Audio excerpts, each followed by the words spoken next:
Selamat pagi, yang saya hormati Bapak Irtambang Nahartio selaku dosen pembimbing serta Bapak dan Ibu penguji.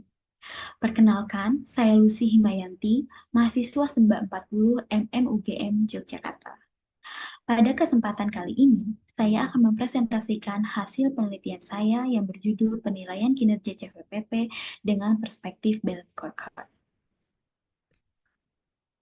Latar belakang penelitian ini berdasar dari industri obat hewan di Indonesia yang berkembang dengan signifikan, hingga diproyeksikan tumbuh hingga 683,9 juta US dollar pada tahun 2026. Sayangnya, evaluasi kinerja CVPP selama ini hanya berfokus pada perspektif keuangan, sehingga belum memberikan gambaran yang komprehensif bagi manajemen. Balance Scorecard memberikan pendekatan komprehensif dengan 4 perspektif, yaitu keuangan, pelanggan, proses bisnis internal, dan pembelajaran. Oleh karena itu, rumusan masalah dalam penelitian ini yaitu penilaian kinerja yang masih terbatas pada perspektif keuangan, sehingga kurang memberikan gambaran menyeluruh bagi manajemen. Yang kedua, Balance Scorecard menawarkan evaluasi kinerja dari 4 perspektif yang berbeda. Yang ketiga, analisis dengan balance scorecard diharapkan dapat menjadi acuan bagi manajemen untuk pengambilan keputusan strategis yang lebih efektif. Berdasarkan rumusan masalah tersebut, maka pertanyaan penelitian adalah bagaimana efektivitas strategi CVPP berdasarkan perspektif balance scorecard. Sehingga tujuan penelitiannya adalah menganalisis efektivitas strategi CVPP berdasarkan perspektif balance scorecard. Kemudian, manfaat penelitiannya adalah memberikan gambaran kinerja CVPP melalui 4 perspektif balance scorecard. Yang kedua, menjadi panduan praktis untuk memperkuat kinerja unggul, meningkatkan profitabilitas, dan mengoptimalkan biaya. Yang ketiga, mendukung penguatan strategi pada pelanggan, proses bisnis internal, serta perbaikan strategi pada keuangan dan pembelajaran. Yang keempat, menggambarkan hubungan sebab akibat antar perspektif dalam mencapai visi perusahaan. Selanjutnya, pada lingkup penelitian, penelitian ini akan dilakukan melalui metode deskriptif kualitatif dengan fokus pada penilaian kinerja CVPP pada periode tahun 2021 hingga 2024 dengan 4 perspektif balance scorecard melalui data primer yaitu wawancara dan FGD serta data sekunder melalui dokumen perusahaan. Adapun sistematika penulisan pada penelitian ini yaitu bab 1 pendahuluan, bab 2 landasan teori, bab 3 metode penelitian, bab 4 hasil penelitian dan pembahasan, serta bab 5 yaitu kesimpulan. Landasan teori pada penelitian ini terbagi menjadi 3, yaitu penilaian kinerja, balance scorecard, dan peta strategi. Penilaian kinerja menurut Thomson adalah proses pengevaluasi kemajuan perusahaan untuk kemudian melakukan penyesuaian yang diperlukan. Selanjutnya, balance scorecard menurut Kaplan dan Norton adalah alat perencanaan manajemen strategis yang mencerminkan keseimbangan antara tujuan jangka pendek dan jangka panjang, ukuran finansial dan finansial, indikator pendukung dan indikator utama, serta antara perspektif kinerja eksternal dan internal perusahaan. Selanjutnya, peta strategi menurut Kaplan dan Norton adalah diagram yang digunakan untuk menggambarkan hubungan antara tujuan strategis dalam 4 perspektif utama, yaitu keuangan, pelanggan, proses bisnis internal, serta pembelajaran dan pertumbuhan. Berdasarkan penelitian terdahulu yang peneliti kaji, balance scorecard telah berhasil diterapkan di berbagai sektor. Namun, sepanjang pengetahuan dan pencarian literatur yang dilakukan peneliti, belum ada studi khusus penerapan BSC atau balance scorecard di sektor bioteknologi dan obat hewan yang memiliki karakteristik yang unik. Sehingga, perlu adanya pengembangan indikator balance scorecard yang relevan untuk konteks bioteknologi dan industri obat hewan di pasar lokal. Kerangka penelitian terdiri dari 5 bagian utama, yaitu identifikasi profil perusahaan, identifikasi tujuan, analisis strategi map perusahaan, penilaian kinerja dengan perspektif balance scorecard, dan yang terakhir adalah memberikan inisiatif strategi kepada CFPP. Penelitian ini menggunakan metode deskriptif kualitatif dengan studi kasus pada CVPP periode 2021 hingga 2024. Data dikumpulkan melalui wawancara, FGD, dan dokumen perusahaan. Kemudian, data tersebut dianalisis menggunakan reduksi data, penyajian data, interpretasi, serta triangulasi berdasarkan 4 perspektif balance scorecard. Adapun indikator penilaian kinerja pada penelitian ini adalah gross profit margin, net profit margin, customer revenue growth, customer profitability, reject rate, right first time, rata-rata waktu pelatihan karyawan, dan tingkat pergantian karyawan.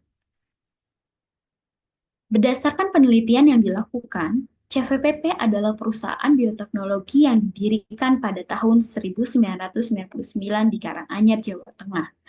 Berawal dari produsen obat ralat atau racun lalat, perusahaan ini memperluas bisnisnya ke probiotik, fitobiotik, mineral, vitamin, dan pakan ternak. Dengan fokus pada perikanan, peternakan, dan pertanian, pada tahun 2021, CVPP mendirikan PT Agrotama dan PT Minatama untuk meningkatkan efisiensi distribusi perusahaan.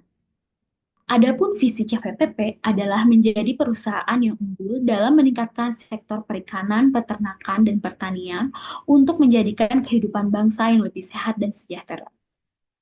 Selanjutnya, misi CVPP adalah mengembangkan karyawan yang berkualitas dengan menciptakan lingkungan kerja yang baik, menyediakan produk dan jasa yang unggul demi mendukung ketahanan pangan, sehingga meningkatkan kesehatan masyarakat.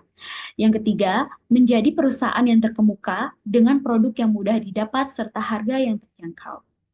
Yang keempat, yaitu memberikan keuntungan bagi mitra dan pemangku kepentingan dengan meningkatkan efisiensi biaya dan pertumbuhan pendapatan. Berdasarkan analisis inisiatif strategi yang telah dilakukan oleh CVPP pada masing-masing perspektif, hubungan antar perspektif balance scorecard dapat digambarkan melalui peta strategi berikut. Tema strategi CVPP mencakup 8 tema utama yang saling mempengaruhi dengan setiap tema diukur menggunakan indikator yang akan dijelaskan lebih lanjut dalam penelitian ini. Penilaian kinerja pada perspektif keuangan dinilai melalui gross profit margin dan net profit margin. Tingkat gross profit margin dan net profit margin CVPP mengalami penurunan dalam 2 tahun terakhir. Berdasarkan hasil wawancara dengan Direktur CVPP, hal ini disebabkan oleh faktor internal dan eksternal perusahaan, seperti ekspansi bisnis dan tingginya biaya operasional, divisi sales yang kurang efektif, kredit macet yang mempengaruhi arus kas, kenaikan harga bahan baku, penurunan penjualan Minatama akibat wabah tambak udang atau AHPND, kompetisi ketat yang menghambat kenaikan harga produk, serta melemahnya ekonomi nasional. Berdasarkan indikator-indikator yang diukur dalam perspektif keuangan belum mendukung kinerja dan strategi CVPP. Penilaian kinerja pada perspektif pelanggan dinilai melalui customer revenue growth dan customer profitability. Customer revenue growth dan customer profitability CVPP secara umum menunjukkan peningkatan, terutama dari segmen B2C dan biotech. Meskipun demikian, terdapat penurunan pada customer Minatama. Upaya yang dilakukan CVPP untuk mengatasi penurunan penjualan Minatama adalah mempromosikan produk alternatif Siodin sebagai alternatif wabah AHPND. Berdasarkan indikator-indikator yang diukur dalam perspektif pelanggan telah mendukung kinerja dan strategi CVPP. Penilaian kinerja pada perspektif proses bisnis internal dinilai melalui reject rate dan right first time. Right first time atau RFT adalah indikator yang menunjukkan seberapa sering produk yang dihasilkan sesuai dengan standar kualitas pada percobaan pertama tanpa memerlukan perbaikan. Reject rate CVPP mengalami penurunan dan RFT meningkat sejak tahun 2024. Meskipun demikian, reject rate ini mengalami fluktuasi di awal tahun. Perbaikan yang signifikan dan stabil, di mana reject rate stabil di bawah 5% sejak Maret dan RFT stabil di atas 95% sejak Maret, mencerminkan perbaikan kualitas produksi oleh perusahaan pada bulan Maret. Adapun penyebab fluktuasi awal tahun, yaitu adanya permintaan khusus dari pelanggan prioritas, sehingga hal tersebut mengubah jadwal produksi dan menunda produk dengan stok yang masih memadai. Berdasarkan indikator-indikator yang diukur dalam proses internal bisnis, indikator-indikator tersebut telah mendukung kinerja dan strategi CVPP. Penilaian kinerja pada perspektif pembelajaran dan pertumbuhan dinilai melalui rata-rata waktu pelatihan dan tingkat pergantian karyawan, di mana rata-rata waktu pelatihan karyawan belum optimal hingga tahun 2023, namun ada perbaikan signifikan pada tahun 2024. Adapun kendala utama pada belum optimalnya indikator ini adalah karena keterbatasan waktu, prioritas operasional, dan kurangnya inisiatif dari manajemen.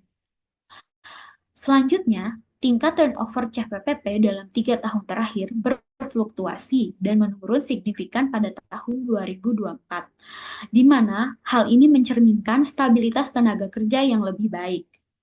Berdasarkan indikator-indikator yang diukur dalam perspektif pembelajaran dan pertumbuhan, perspektif ini belum sepenuhnya mendukung kinerja dan strategi CVPP, terutama pada rata-rata waktu pelatihan karyawan. Berdasarkan hasil analisis dan pembahasan, dapat saya simpulkan bahwa industri obat hewan terus berkembang seiring meningkatnya kesadaran akan kesehatan hewan dan kebutuhan produk ternak yang berkualitas. Sayangnya, CVPP menghadapi tantangan berupa penurunan permintaan dari pelanggan Minatama dan restrukturisasi organisasi yang berdampak pada penurunan profitabilitas perusahaan. Di sisi lain, hasil analisis menunjukkan bahwa perspektif pelanggan dan proses internal sudah mendukung strategi CVPP. Namun, perspektif keuangan dan pembelajaran masih membutuhkan perhatian lebih karena belum sepenuhnya mendukung strategi perusahaan secara optimal. Penelitian ini diharapkan dapat membantu CVPP memahami hubungan antara perspektif balance scorecard sehingga dapat mendukung visi dan misi perusahaan serta memperkuat strategi bisnisnya ke depan. Selanjutnya, berdasarkan hasil penelitian ini, berikut beberapa saran yang dapat diberikan untuk CVPP. Yang pertama, pada perspektif keuangan, perusahaan dapat melakukan efisiensi biaya dan evaluasi rutin dalam pembagian profit untuk meningkatkan GPM dan NPM perusahaan.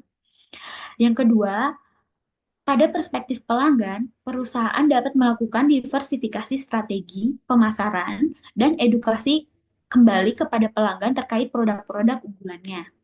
Yang ketiga, perspektif proses bisnis internal, di mana perusahaan dapat melakukan pengembangan research and development, kontrol kualitas, perencanaan produksi yang adaptif, serta diversifikasi produk untuk pasar hewan peliharaan. Yang keempat, yaitu perspektif pembelajaran dan pertumbuhan, di mana perusahaan dapat melakukan standarisasi waktu pelatihan, analisis kebutuhan pelatihan, dan menjaga stabilitas tenaga kerja melalui lingkungan kerja yang inklusif. Demikian presentasi hasil penelitian saya. Saya ucapkan terima kasih atas perhatian dan kesempatannya.